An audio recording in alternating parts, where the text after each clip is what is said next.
Okay, let's grab our seats. Welcome to the Conscious Contact Speaker Group with Doylestown PA. My name's Ron. I'm an alcoholic. A couple quick announcements. Those tables and chairs do not move. They stay there. The church requested that we just leave them exactly the way they are. If you want to help us when we're done, we will clean up these chairs and put them on that rack in the back, and we'll figure all that out.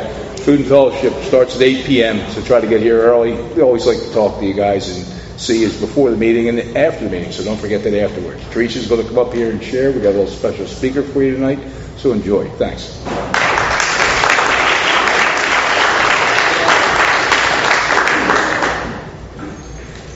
Good evening, everyone. My name is Teresa, and I'm an alcoholic. Welcome to the Conscious Contact Speaker Group of Alcoholics Anonymous. This is a 1-hour speaker meeting that meets every Saturday evening right here at St. Paul's Lutheran Church in Doylestown, PA, every Saturday at 8:30. Food and fellowship starts at 8 p.m. The business meeting for this group meets every Saturday at 7 p.m. to 7:30 p.m. right here. The purpose of this group is to provide a consistent message of hope and recovery through God reliance and service to others through the practice and teaching of the 12 steps. We record all speakers so that others may benefit from their message of recovery. If you wish not to be recorded, simply ask. This is an open meeting of Alcoholics Anonymous. The group would like to welcome everyone, especially newcomers. Is there anyone new or from out of town who would like to introduce themselves with their first name? Hi, my name is Alcoholic. Welcome. Chris Alcoholic. Chris Alcoholic. Brother. Jason Alcoholic. Jason Alcoholic. Brother. Body Alcoholic.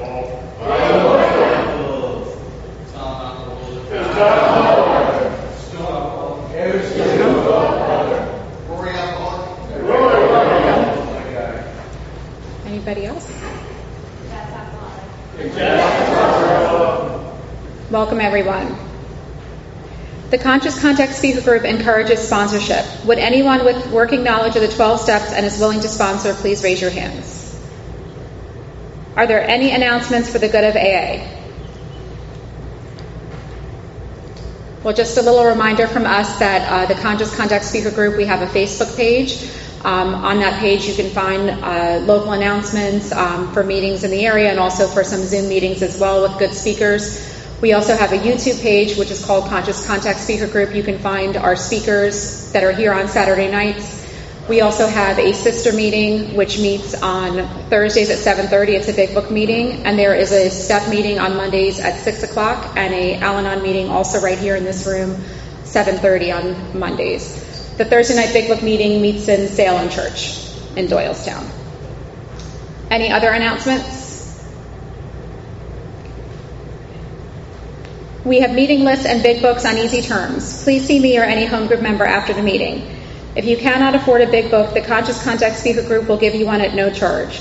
Anyone willing to make donations for the purchase of big books and CDs to help those who can't afford them can put donations in the jar on the table marked Big Book and CD Donations. If you would like a CD of any speaker past or present, please see me or any home group member after the meeting. They are available free of charge. And at this time, Sherry's going to come up and read the preamble.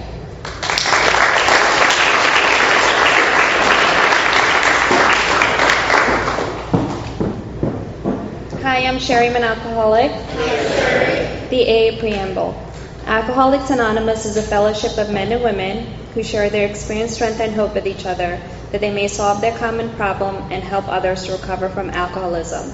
The only requirement for membership is a desire to stop drinking. There are no dues or fees for AA membership. We're self-supporting through our own contributions. AA is not allied with any sect, denomination, politics, organization, or institution. Does not wish to engage in any controversy, neither endorses nor opposes any causes. Our primary purpose is to stay sober and help other alcoholics to achieve sobriety. I have asked Megan to come up and read the AA 12 Steps of Recovery.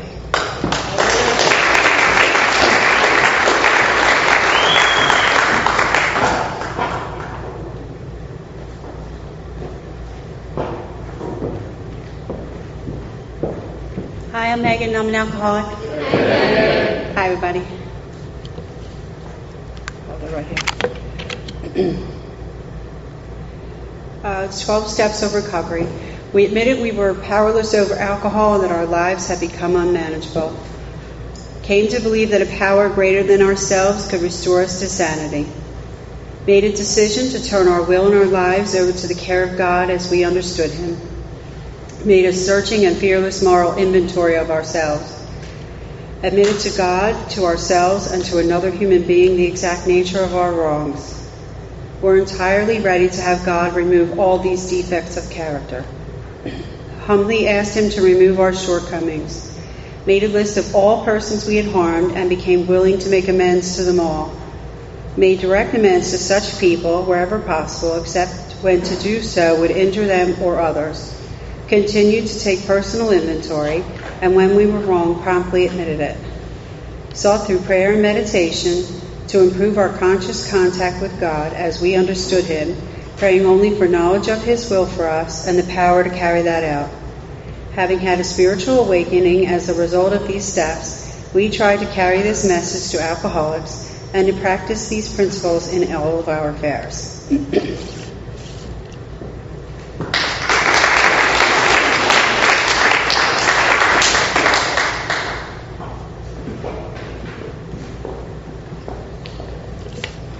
Our seventh tradition.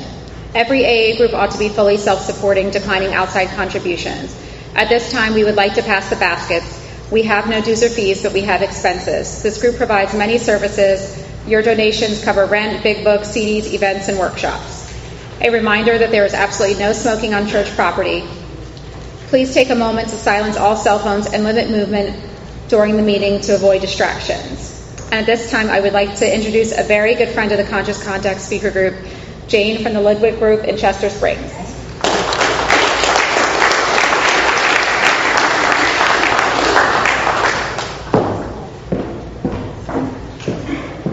Hi, everybody.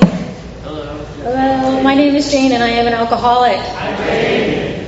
And my sobriety date is November 15th of 2000.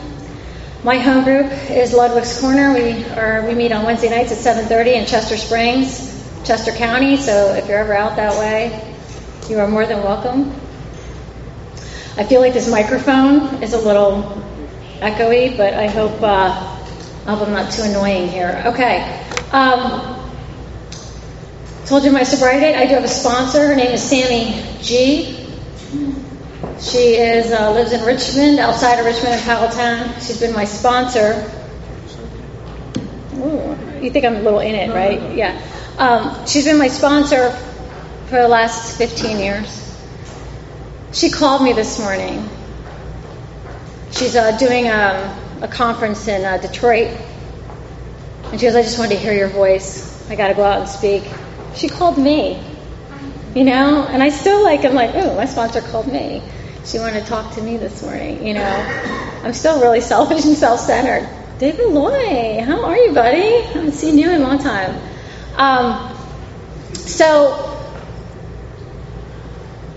And she called me and she just wanted to say hi and I love you and I'm thinking about you. And I said, hi, I love you too. And I absolutely do love her. She's the first woman that I've ever been able to get truly vulnerable with, that I've been able to tell everything to. And by being able to do that, I'm also able to share with other women and be very vulnerable with them. So I'll tell you a little bit about what it was like. Ron just was like, hey, don't swear, which is like half my talk. So I'm going to do the best I can with things. So I grew up in Jersey. Doesn't make me an alcoholic, but it definitely gives me an interesting twist to my personality. And my parents were of the silent generation. So my father was born in 1936. My mother was born in 1939. They had me in 1974. I got sober when I was 26. Just so you all can do the math, because that's what I do when I sit in AA. I'm like, how old are you? How long have you been sober? And they grew up, children should be seen, not heard. And my mom joined AA in 1969, and my dad didn't. And that eventually led to the end of their marriage, because sometimes when that happens in a relationship, when one person gets sober and the other one doesn't, that becomes a great obsession, is to get the other one sober. And for whatever reason, I was just naturally attracted to like my dad. You know what I mean? Me and my mom's relationship wasn't very easy. And she wasn't, she was sick and got sober in New York City and Manhattan in '69. A lot of women were getting sober then. She came from a lot of abuse, a lot of alcoholism. I don't think it likes me, Ron. It's a first. I can talk really loud. I came from a lot of abuse. She came from a lot of abuse, a lot of alcoholism. There's nobody, so I'm a generational alcoholic, right? And so the only one that's not is my aunt, and she married one. But other than that, each parent, set of grandparents, and so on and so on. My grandmother died at 41 from cirrhosis. She drank herself to death.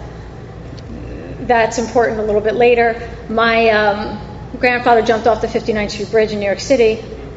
So just, riddled with it, right? And I remember growing up thinking to myself, oh, God, my mom is miserable. And I don't want what she has. Just intuitively. She slept on the couch a lot. She was depressed a lot. She was angry a lot. And she was going to AA. So my kind of perception of Alcoholics Anonymous was kind of like, and I was the kid in AA. I had the coloring books. I was running around giving people cookies. I was in AA, and then eventually she put me in Alateen, which was kind of a joke in my opinion. We're all a bunch of derelicts, and we just used to wind up going and drinking and getting high around the corner. You know what I mean? But she tried, right? And my dad drank alcoholically, I believe. And so, but I remember, he always never seemed to be upset. Things just kind of slid off his back. He would do a lot of business in bars, right?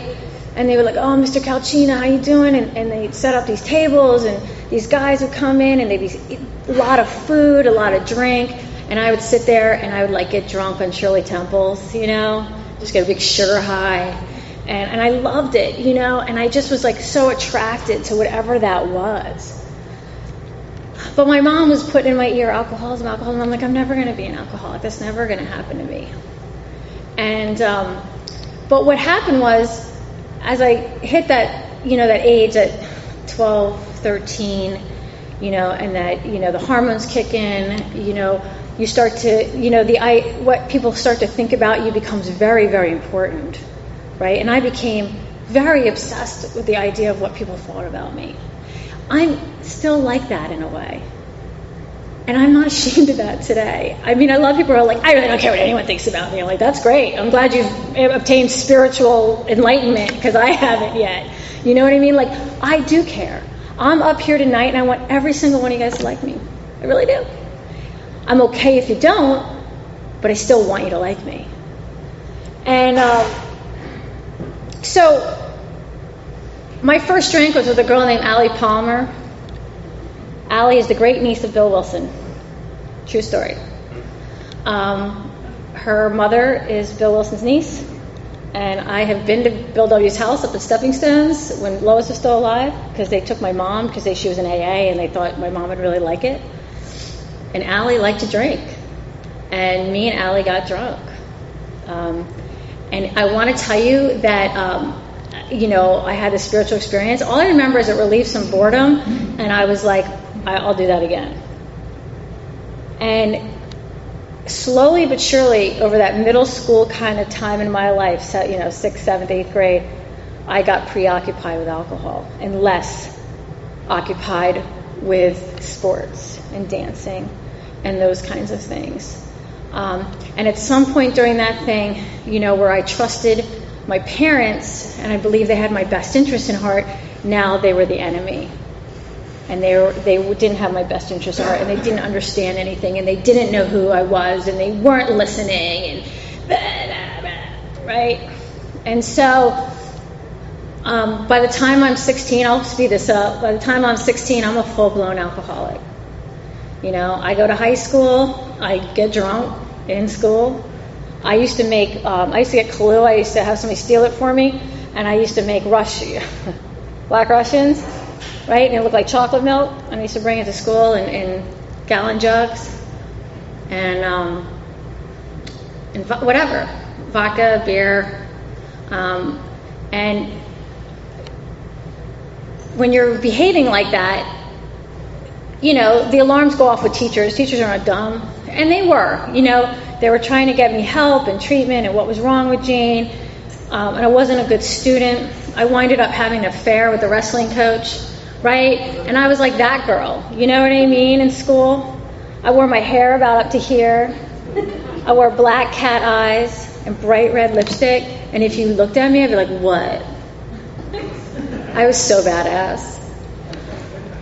And a black biker jacket and like nails out to here. And I was a full-blown alcoholic.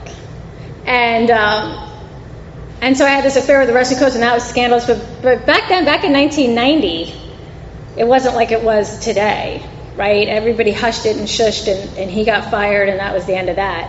Do you know what I mean? And I got that reputation. And I got a reputation, and I loved my reputation. I didn't care if you thought I was a slut. I don't care what you thought about me. I'm like, that's right, I am a slut, And I wore that like a badge, man, because I'm badass, right? And my parents were educated. My dad was an attorney, went to Fordham Law. My mom went to Fordham. They weren't dumb, And here's their daughter flunking out of high school, a drunk, and having an affair with the wrestling coach. You know what I mean? So they were kind of like a little devastated. I barely graduated, and I headed out to California to, let me back up.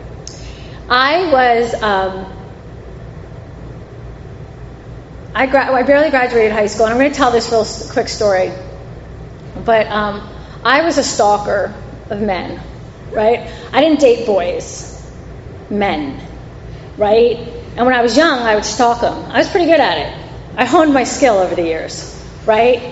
And so I was at this party one New Year's Eve, and we were doing a whole lot of stuff. And we were, and so now, I'm 18. I was young in high school. I was 17 when I was a senior in high school, so I don't even think I was 18 yet. And I was at this party after I graduated, and I might have been a 1 year into college because I couldn't really get into school. I had to go to Fairleigh Dickinson because my dad taught law there, and that was the only reason why they let me in. And they didn't even let me in the main campus. I went off onto the side building where you're not really smart enough yet, and so I was in that building, and I was dating this guy, and he said, do you want to go to this party? And now parties when you're young, right? There's kegs and there's people and we're socializing. My parties at this point, there's 5 of us. We're all slightly sheening, sweating. We're taking turns going to the bathroom. We're getting a little paranoid as the night goes on. We're wondering who's holding out. We're playing cards. It's creepy. And it's New Year's Eve. And it's creepy. And so this guy says, yo, be cool. My cousin's coming. And he doesn't party. And that just really kills your whole buzz. You're like, okay. And so this guy walks in, and he's got these ripped jeans, right? He's cut off with muscles, Metallica shirt on, right? Long hair. And I was like, what's up? Total scumbag. And I was in love. Right? And so immediately, and they say, hey, Billy, you want a beer? No, man, I gotta work in the morning. And he's like, yeah, that's right, you're not really a big drinker. And I'm like, look at this, he's not really a big drinker. Right? Because I intuitively knew I am a big drinker. So something about that attracted me, And I said, ooh. So I immediately put my beer to the side. I stopped going to the bathroom, and I made him believe I was a nice girl. Because I can do that. I can be whatever you want me to be. Right? And so by the end of that night, he had asked me out. I got what I wanted. And we went out on our first date. soon after that, and he took me back to his house, which was his mother's house. But I don't care, you know, doesn't bother me. And I was about 18, he was 24, and I stayed over that night, and I made a decision that moment. I said, I'm not leaving, and I didn't, you know. And I moved in. I mean, really. I think I went home, got some shit, and came back, and I didn't leave. And I think he liked me too in the beginning. You know what I mean? I was fun. I was sexy. I was like, yeah, I was young. I was like, let's do it. You know. But what happened? And then I said, I'm going to marry this guy. This is a good dude right here, right? So I put down the drink and I put down the drugs. And what happens to me when I put down the drink, and I didn't know this at the time, is that my alcoholism gets worse. I have the mental illness of alcoholism. That's it. Right? So when I put that stuff down, my disease starts kicking in and it's bad. And so he goes off to work. And at this time, I honed a skill working in restaurants, right? Since I was 14, I was bussing tables, whatever.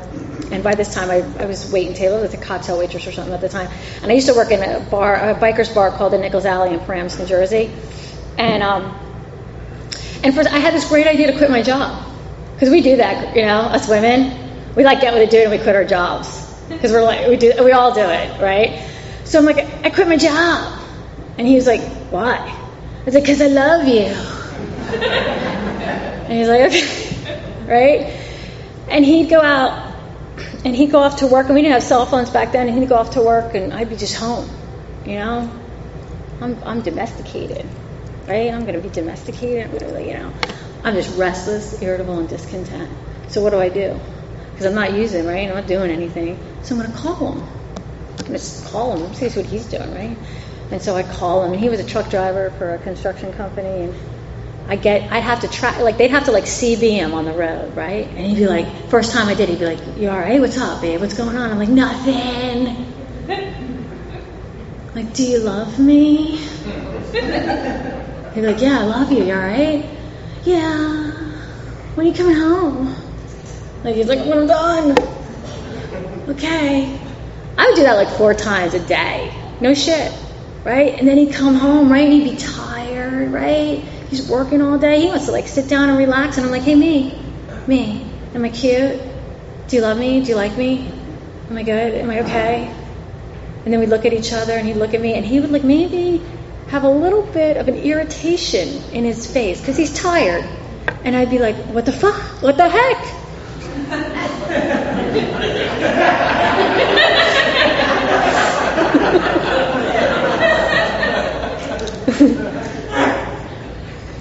Are you mad at me?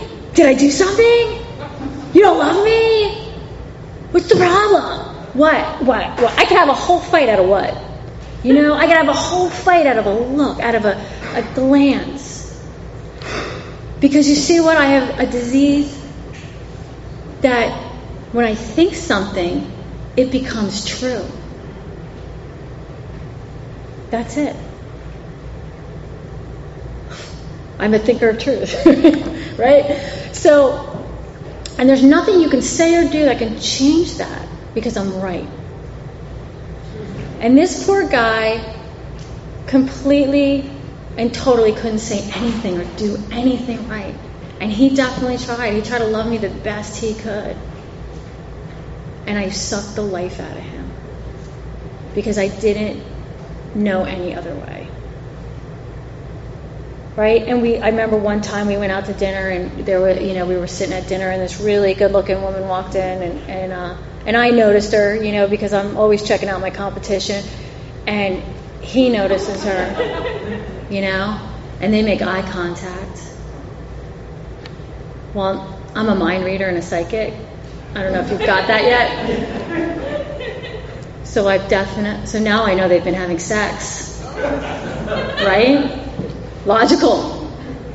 So my next move is I rip that girl out of her seat by her hair and I drag her out. How can you?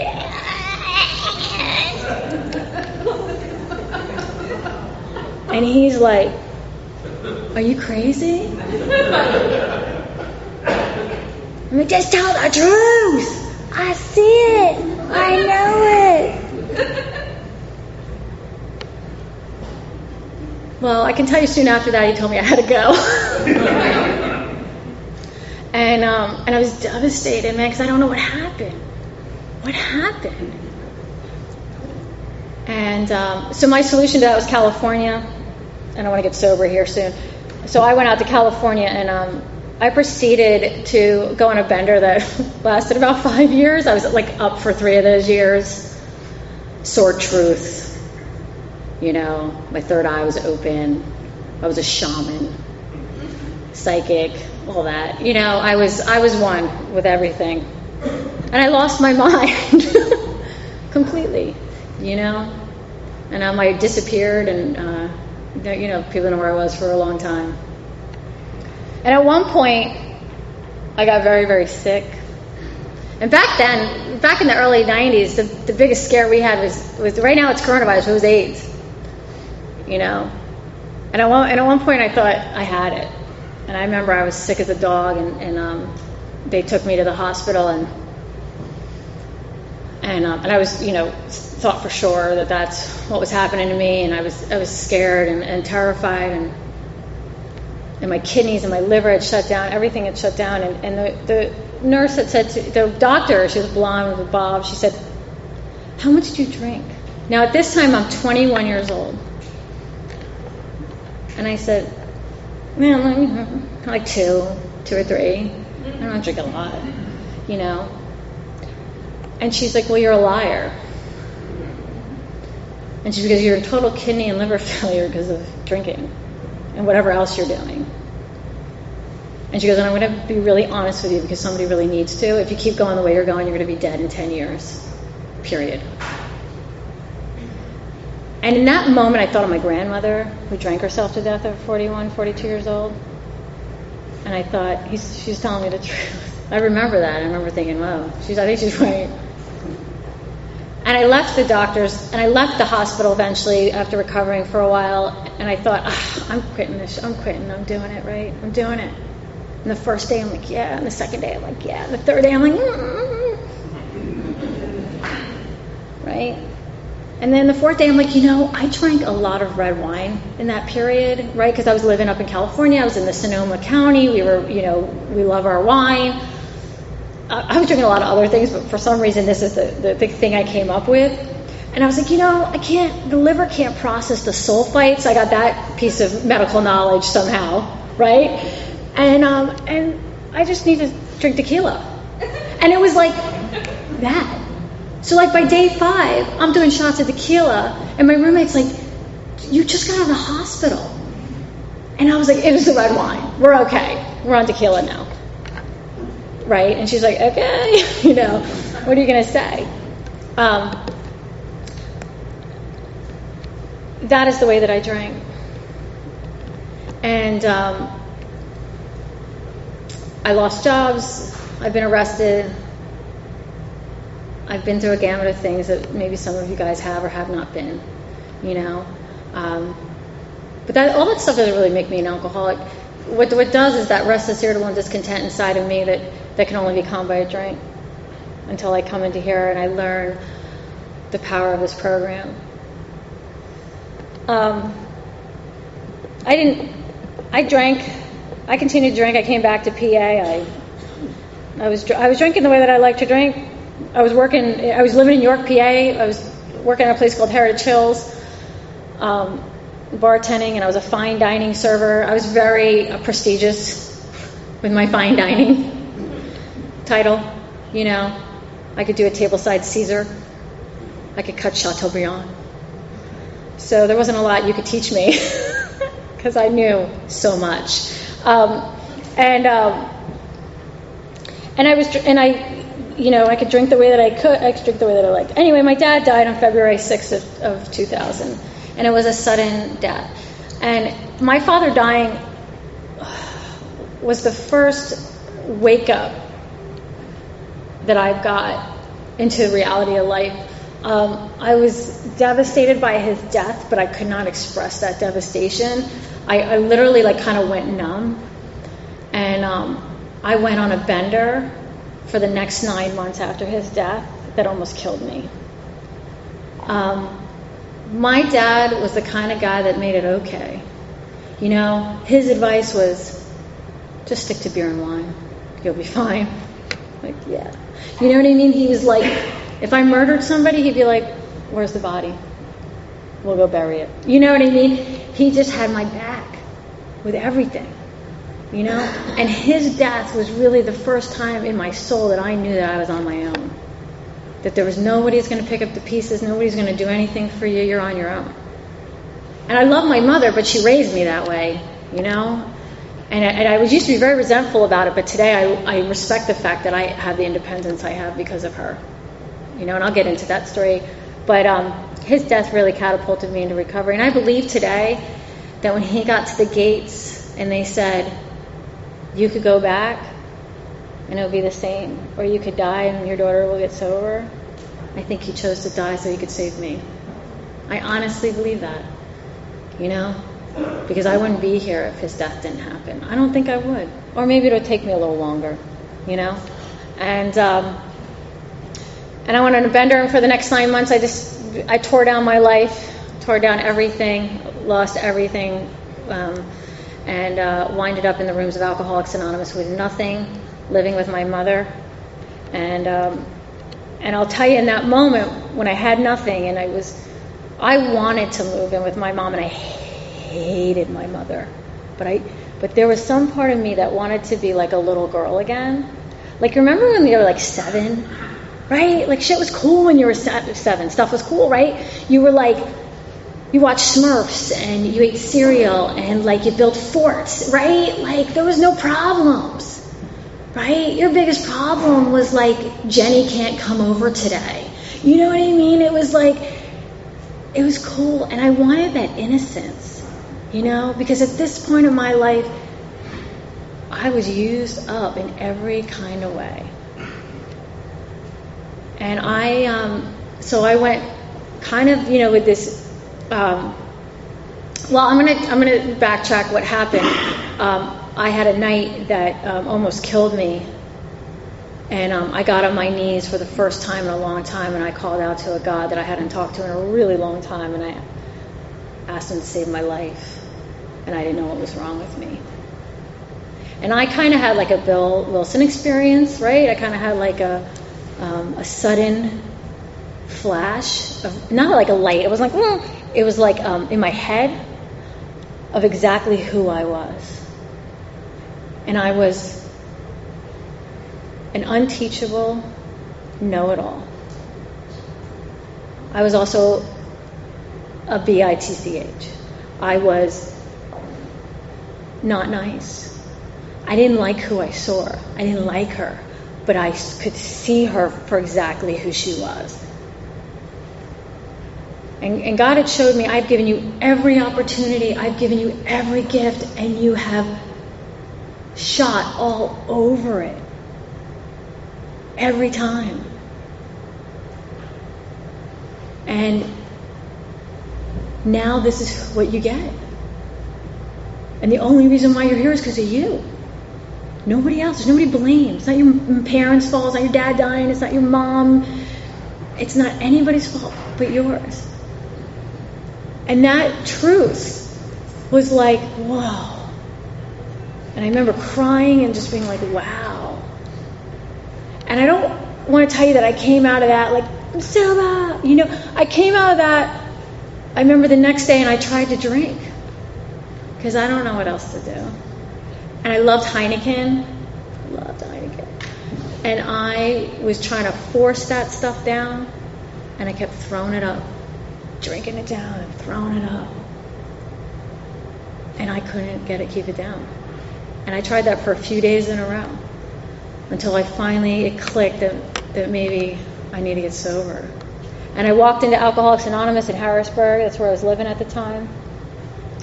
And I was living with this guy because that's what I do. I live with men. I don't have relationships. You know, I don't know how to be kind and loving. You know, Billy broke up with me because I sucked the life out of him. Right? I know how to have sex, watch a movie, and fight. Those are my tools that I'm bringing in.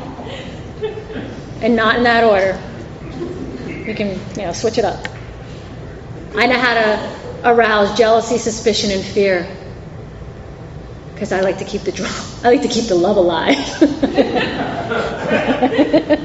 Right? And so those are the tools that I have. So I burned through guys, man.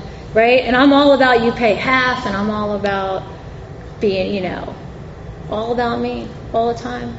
So I'm living with this guy who, like I said, I don't know him too well, and he's done with me because I'm at the end of my drinking and it's bad. And he wants me out. And that's when I moved in with my mom, and that's when I started coming to Alcoholics Anonymous in York. And that's where I got sober in York, PA. And I'm grateful that I got sober in York, PA, when I got sober in York, PA. When I got sober, I don't know if anyone's familiar with it, there's now a lot of recovery houses, a lot of recovery there. But when I got sober, there was 2 recovery houses. 2 men recovery houses, that was it. So there wasn't a lot of young people running around AA, right? There was maybe a few of us, and we clinged together. And I didn't know what I was doing, but I was eager because I wanted my life to be different, So I didn't go through rehab. I didn't go through courts when I got here. I have been court ordered to AA. I have had those experiences, but that's when I got sober. That's not what brought me in here. What brought me in here is that I didn't want to be in pain anymore, and I was sick and tired of being sick and tired. And I was 26 years old. I had nothing and no one, and that was it. And I was alone. And so I sat in these rooms, and there was a woman named Meg I, and I immediately, they said, you need to get a sponsor, and I found the best-looking, well-dressed woman in the room who talked like she had some education, and I said, I want you to be my sponsor. And she was a wonderful woman. And she told me about the Fellowship of Alcoholics Anonymous. She brought a lot of unity. And I'm going to talk about unity, service, and recovery. And about the triangle a little bit. I'm going to try to touch on that because I have been talking about that because it really has been a useful tool in my recovery. And she taught me about fellowship and unity. She was the first woman who was really kind to me and with no intention, no backward kind of thing. And I love her for that. And she taught me about the book and she taught me about the steps. But I don't remember really having a spiritual experience with the steps. See, because when I came into AA, I was looking for him, because that's what I do, right? So I came into Alcoholics Anonymous, I was like, right? And here's the thing, there's not a lot of, so when I got in, there wasn't a lot of young guys in York, right? One guy, and he was the hottest one. And I was like, and I always made a joke with him later. I'm like, babe, if I got sober now, you might not have made the cut.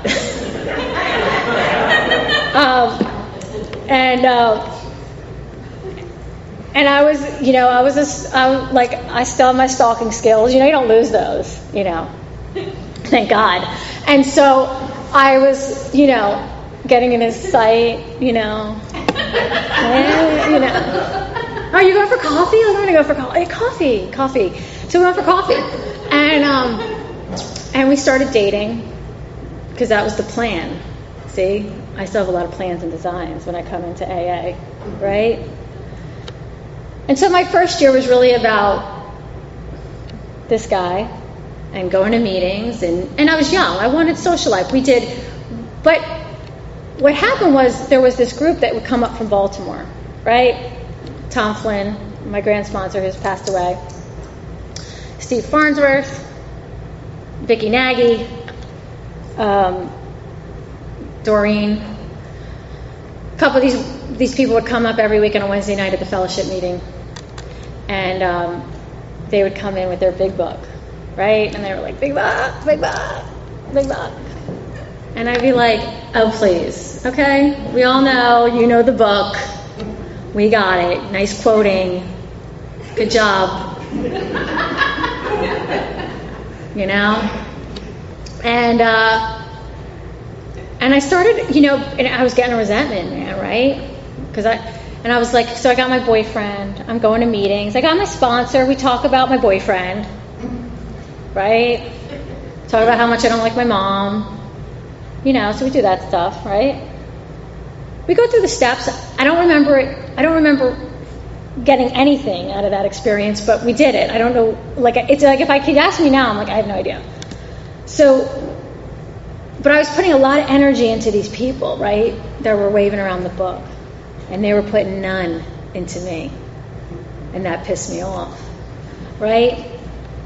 So my boyfriend got so interested that he asked one of these guys to sponsor him. We're like, what are you doing? Like going over to the other side, right? Like, okay. And I was at his house, and he said, hey, Steve's coming up, and we're doing a 7-step. They had a plan, I think. Do you want to sit in on it? I was like, sure, I'll sit in on it, you know. And I sat in on it, and I was like, okay, you know, I like the way Steve talked. I heard some things. It made me think. I'm like, all right. And then they started putting on an Acts of Recovery in York. They're still doing it here and there. They're bringing it back after COVID. And I was about a year sober. I went to this Acts of Recovery, and one of the speakers, her name was Allison, down from Richmond, Virginia. And Allison spoke, man, and Allison was powerful. And I fell in love with her message. And I said, I don't have that, and I want that. And I walked away, and I called up Steve, and I said, I don't know what you guys are doing, but I want it. You know, I want to be in. And he said, all right. And you know, it's always suggested you get a woman sponsor, right? But the women that were doing the book, I wasn't real into. I didn't really like her, you know. And I was, you know, and that, whatever, right? I don't have to like her, but I didn't like her, and I'm still kind of stubborn. And so Steve said, look, I'll take you through the book. And I said, all right. And we started on this journey, and Steve became my second sponsor. And Steve taught me about service, right? He is always out there trying to do the deal, trying to help people. And this time I learned about the book. I went through the big book, Alcoholics Anonymous, right? And I learned about step 1, right? And where it says in the book, you know, I had to be 100% convinced that I couldn't drink like other people, you know? And that the great obsession of every alcoholic is to control and enjoy his drinking. Man. You know? That was it.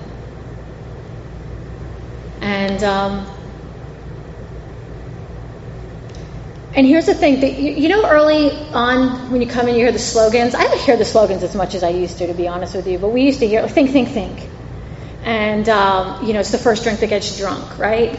And I remember being like, no, it's like the 17th. You know, you know, I was so like, that's not it. Because I didn't get it, right? I didn't get that I had this allergy, right? I didn't get that I metabolize alcohol different than normal people. Okay? So a normal drinker has a beer or two and gets tired. You know? Especially as they get older. Maybe when they're young, they go through a rip-roaring period of their life, right? But as they get older and their life changes and they, you know, kind of grow out of it, they have one or two and they get tired.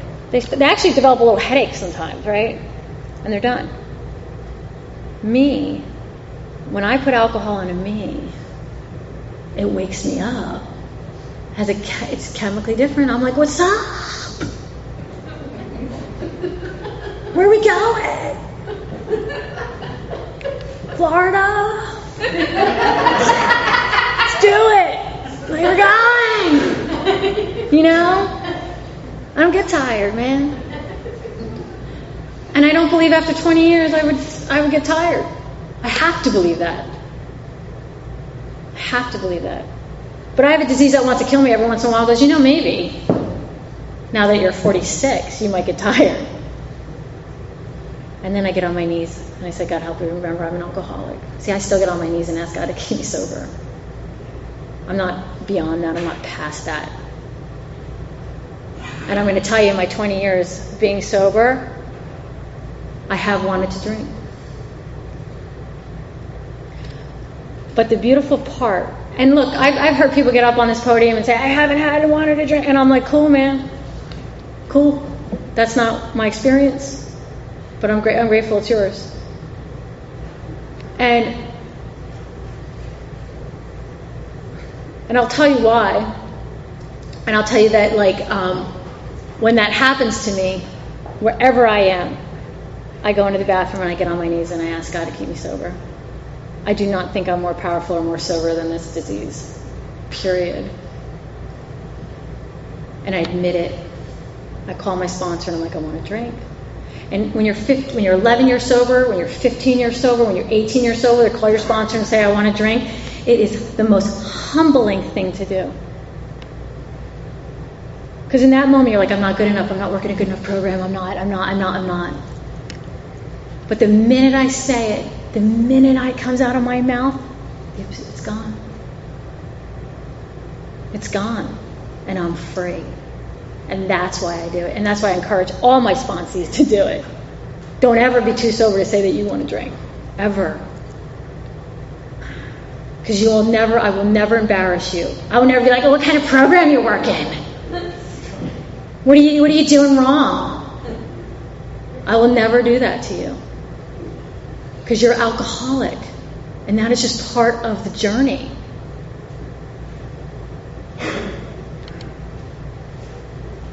So, and I'll tell you a little bit about my journey.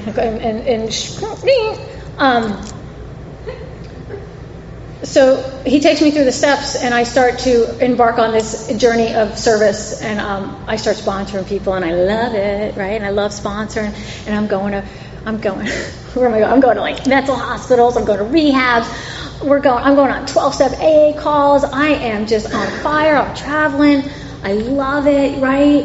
And the ego takes that on, and you start to think you're pretty special, kind of like, meh. Right? And then you get on sponsees and you're like, you sit here and shut up. Don't embarrass me with your non-program. Right? I did all that shit, stuff.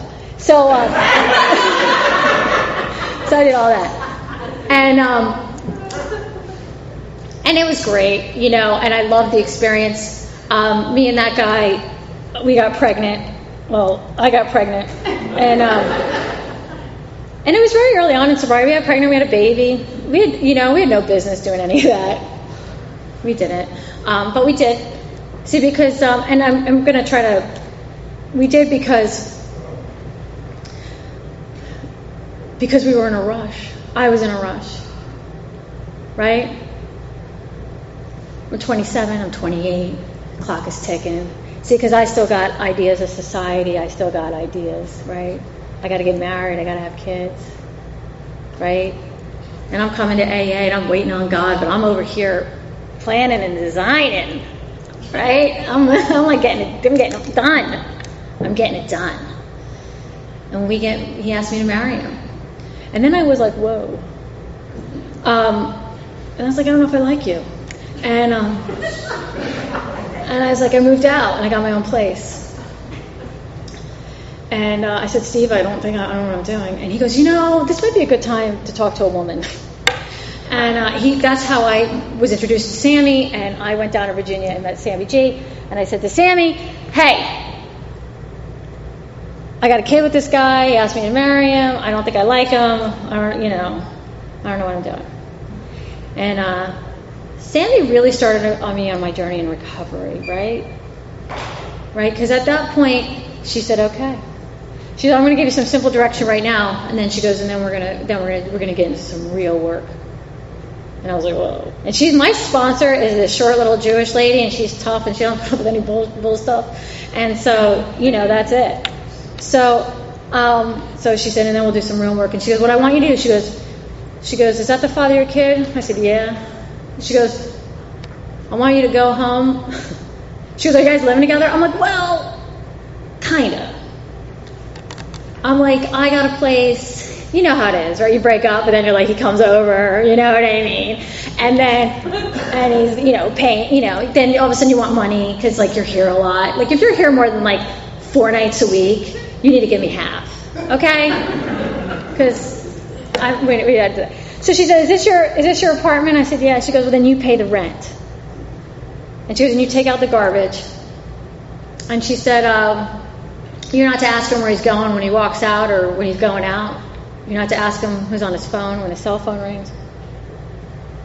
She goes, when he talks about work, which he loved, he was a contractor, she goes, I want you to listen. I want you to shut up and listen to him.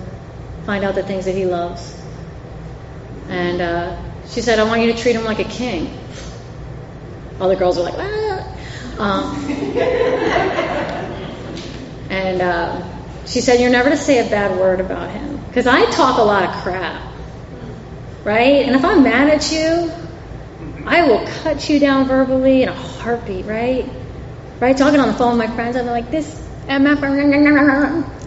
She's like, if that is the father of your kids, you are to treat him with the utmost respect, and you're talked about him respectfully to your friends or to whoever. And I was like, you gotta be kidding me. If I do this, he's gonna play me for a fool. See, and that's my worst fear, that you think I'm a fool. Because I'm not. I'm like the smartest girl in this room, okay? With my psychic abilities. So he was, and she goes, if he is a man about God's business, and he is on a spiritual path, and he is working 12 steps Alcoholics Anonymous, he will intuitively pick up on what you're doing, and he will follow. Which means he will tell you where he's going when he walks out the door. He will tell you he's on the phone. He will listen to you when you want to talk about things you love. He will treat you like a queen. And if he doesn't, it should be very clear whether you should be spending the rest of your life with him. And I was like, whoa, my mind was blown, right? And I was like, I'm going home because I'm going to see if this guy is on a spiritual path. Right? And I started doing these things, and I'll tell you what, I hated it. Hated it at first. I hated it. I'd bring him ice cream in, like ice cream at night. I don't know. It was like a thing. It's like a thing for you guys, right? And I would make his coffee in the morning. I started packing his lunch. I started listening to him about soffit and drywall and shit. And but I want to tell you something. He said, babe, my helper canceled. Will you come do siding with me? And I was like, give me my belt, man. And I literally went out. I was his cut man. And we hung siding. And I did his cuts for him. And he hung it. And then we did another job. We put in drop ceilings. Because I listened. And I realized when he came home from work, I used to get mad. He'd come home from work and he'd fall asleep. But then I went out there and I worked with him. And we'd fall asleep together when we got home. And I got it. Because I didn't get it. And man, we got married. We had another kid, right? So Philip and Aiden. It's 2 great kids. And, we were happy for a lot of years. And one day his disease came in the back door and some other ways, and it's a lot more complicated, but he picked up. And it's a long story, and I'm gonna try to say it like this because I have like 6 minutes. But he picked up after about, I think he was like 7.5 years sober, and then he stayed sober again for 4 years. But his sobriety those 4 years was he was dry, And but that lesson that I learned from Sammy about how to treat him like a king, I was still able to apply in his addiction with the help of some Al-Anon. And I was able to love him as much as I could. And our sons, who were young at the time, they're 14 and 18 now, but at the time they were, they were 4 and 8, they were little babies. And they love their dad, and he's a great dad when he's sober, man, right? And I learned that that I could still love their dad and I could still treat him with respect because I could show my sons that grace. It wasn't for him, it was for them. It's so they didn't have to grow up with hate and resentment in their heart. That they didn't have to carry that burden. And I have 2 boys who absolutely love their father. They know he's sick. He hasn't showed up for anything in a very, very long time. He's been in and out of jail. He's been in and out of institutions. Now my 18-year-old, he's kind of done with it in his way, but he doesn't hate him. You know, he's just needs some space with it. My 14-year-old, hey Dad, how are you? I love you. I hope you're doing okay. That's a gift. Because they could have a totally different attitude about that. And I'll tell you what else about that. I was very resentful. It was one of the times I wanted to drink in AA because I was pissed, right? I was like, I got like Joe AA over here. I did everything I was supposed to do. I did everything I was supposed to do. How did this happen? Why did it turn out like this, right? And this was a process through a time. And eventually, when I was ready to see it, I was able to see that I self-willed that relationship from day one. I didn't wait on God. I remember Matt telling me, I don't know if I want to get married. I don't know if I want to be a dad. I don't know if I can handle it. That's okay. We'll have kids anyway. You know? Oh, okay. Got it. Pregnant. You know what I mean? You know, I self-willed everything. The marriage, the houses, we need more houses. Let's get a dog. We should get a dog. Let's get another dog. You know? And I can remember at one point, we have the house, we have 2 investment properties, we got the business, we got the 2 dogs, and I remember thinking, is this it? Is this it? I'm not happy. Because I was caught up in all this stuff, you know, and I wasn't waiting on God on any of it. And I needed to have that experience, you know, I needed to. And so today, I talk about, and I'm going to do this real brief. Today, I'm in a great relationship today with a great guy that I believe God brought into my life at the right time. That's how I moved out to Chester County from York. I have a son who just joined the National Guard. He just went to drill this weekend. Hated it, but that's okay. He made that choice, and it's paying for 3 years of Drexel full ride. And he wanted to go to that really expensive school, and he wants that prestige. And I'm like, that's what you're gonna do. Then you're gonna have to pay for it. And that's what his choice was. And I'm really, really proud of him. Really proud of him. And I have a 14-year-old son who's a total smart butt. And there might be a chair in him waiting for him here. I don't know. I'm trying with him. You know what I mean?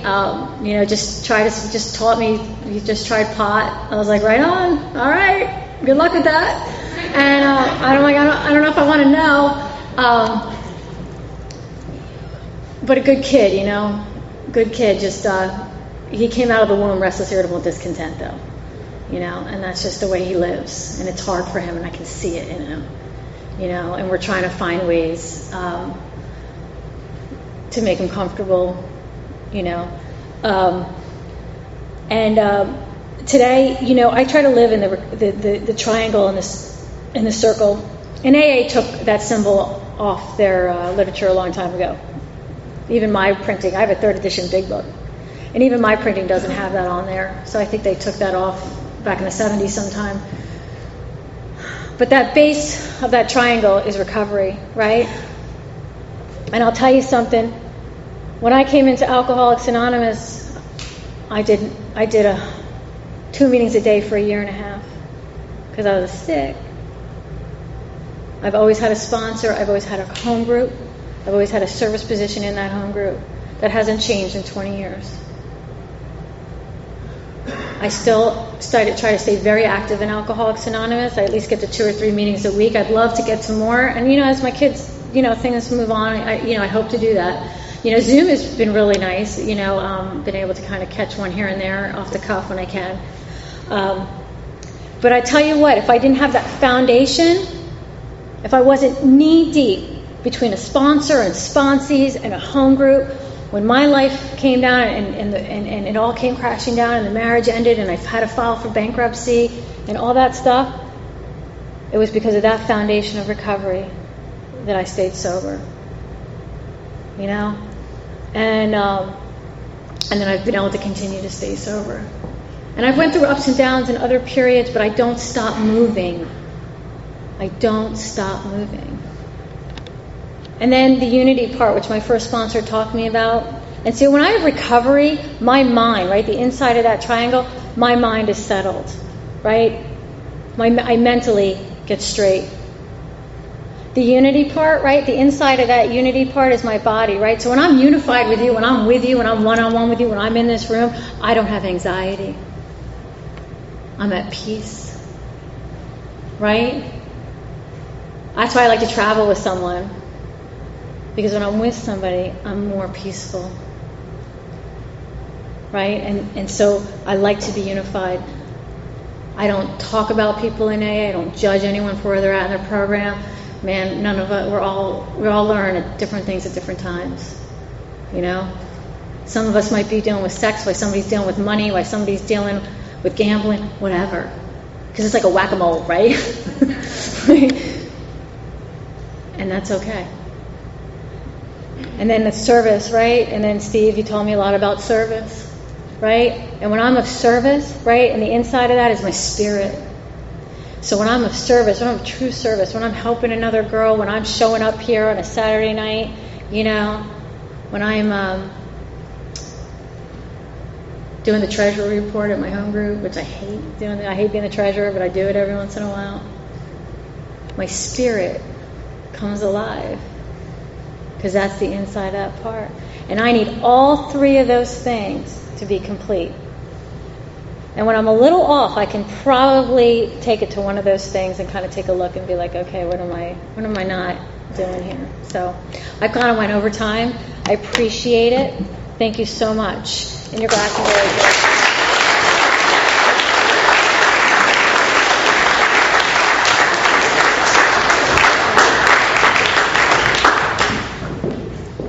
Let's thank Jane one more time. Great, powerful message. Thank you.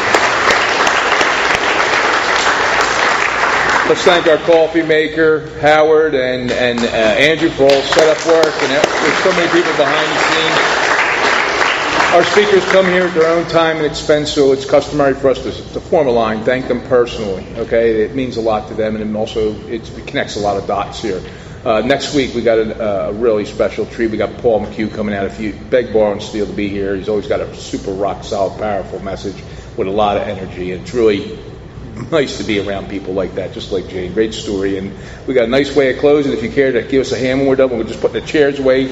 Remember, the table and chairs stay right where we're at. And thanks again. Don't forget the meeting after the meeting. Let's take a moment of silence. Do what you like. And if you care to join us, we'll end with the Lord's Prayer.